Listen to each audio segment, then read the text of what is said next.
নমস্কাৰ সকলোকে স্বাগতম জনাইছো আহিছো আজি আকৌ এটি ভিডিঅলৈ আশা কৰো আপোনালোক সকলোৰে ভাল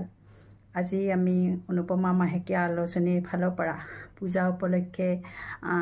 সাহায্য প্ৰদান কৰিলো দুজনী বিধৱা মহিলা দুজনী হ'ল হুদুমপুৰ গাঁৱৰ বৰদা ঠাকুৰীয়া আৰু অনিমা ঠাকুৰীয়া আৰু তেওঁলোকৰ দ্বাৰা মোৰ গ্ৰন্থ দুখনো উন্মোচন কৰিলো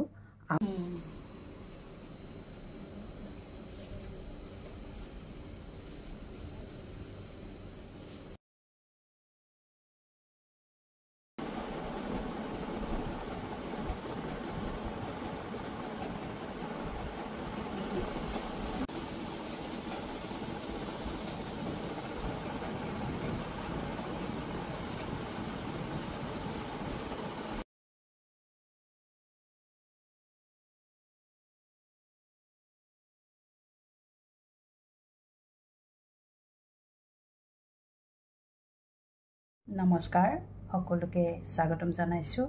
আজি মই পূজা উপলক্ষে আজি যেহেতু সপ্তমী পূজা প্ৰত্যেকবাৰ সপ্তমী পূজাতে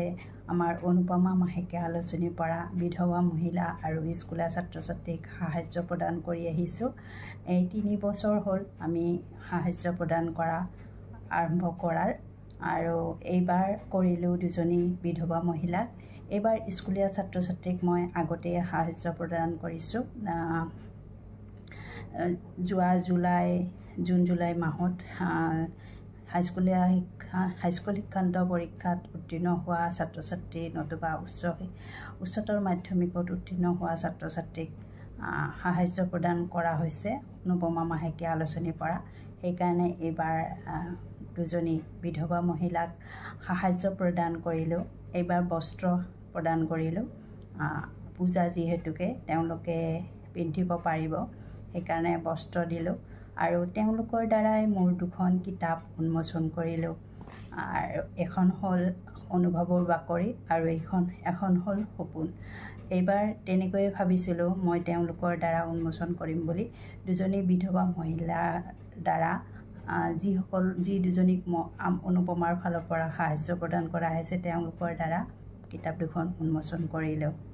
আৰু আগন্তুক দিনবোৰতো এনেকৈ অনুপমাৰ ফালৰ পৰা সাহায্য প্ৰদান কৰি থাকিম হাইস্কুলীয়া ছাত্ৰ-ছাত্ৰীক বা উচ্চতৰ মাধ্যমিকত উত্তীৰ্ণ হোৱা ছাত্ৰ-ছাত্ৰীক আৰু এইফালে